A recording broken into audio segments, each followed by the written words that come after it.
আসসালামু আলাইকুম, welcome back to my কড়াই ঘর। আজকে আমি আপনাদেরকে খুবই মজার হালুয়া পুরি বানিয়ে দেখাবো। তো চলুন দেখে নিই কীভাবে পুরিটা বানাতে হয়। এখানে আছে 3 কাপ পরিমাণ ময়দা, 1 কাপ পরিমাণ আটা, 1 চামচ পরিমাণ বেকিং পাউডার, 3 টেবিল চামচ সয়াবিন তেল, 1 কাপ পরিমাণ নিম গরম পানি। তো চলুন এখন আমরা ডোটা করে ফেলি। আমরা 3 কাপ ময়দা নিয়ে নিয়েছি, এখন 1 কাপ পরিমাণ আটা দিয়ে দেব, বেকিং পাউডার,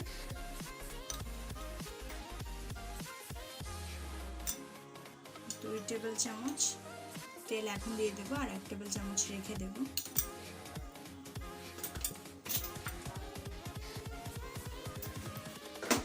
আর স্বাদ মতো লবণ দিয়ে দেব।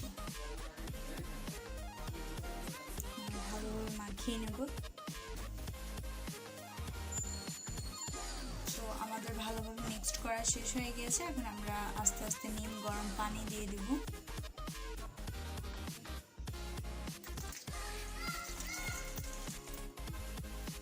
আমরা আস্তে আস্তে ঢেলে দেখব কতটুকু পানি লাগে।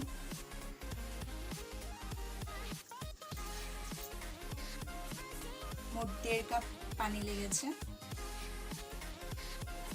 এটাকে আমরা ভালোভাবে মথে নিব। তো আমাদের ডোটা 6 মিনিট মথা হয়ে গিয়েছে, এখন আমরা এর মধ্যে 1 টেবিল চামচ তেল দিয়ে দেব। তেল দিয়ে আরও 6 মিনিট আমরা মথে নিব।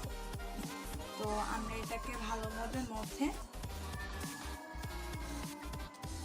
আধা ঘন্টার জন্য রেস্টে রেখে দেব।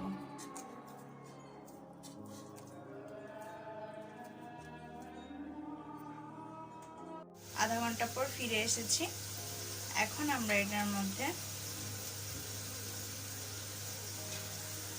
2 টেবিল চামচ দই দিয়ে দেব। দই দিয়ে ভালোভাবে আবার 2 মিনিট মধ্যে নেব।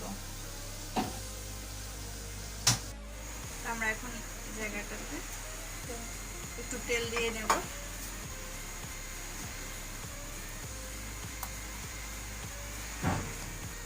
আর আটাটার মধ্যে এবার আমরা আস্তে আস্তে বেলুন দিয়েও করতে পারবো, হাত দিয়েও করতে পারবো, যার যার সুবিধা অনুযায়ী করতে পারবো।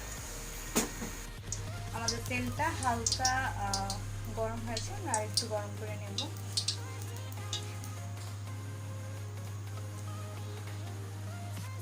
এখন আমরা এটাতে লুচিটা দিয়ে দেব।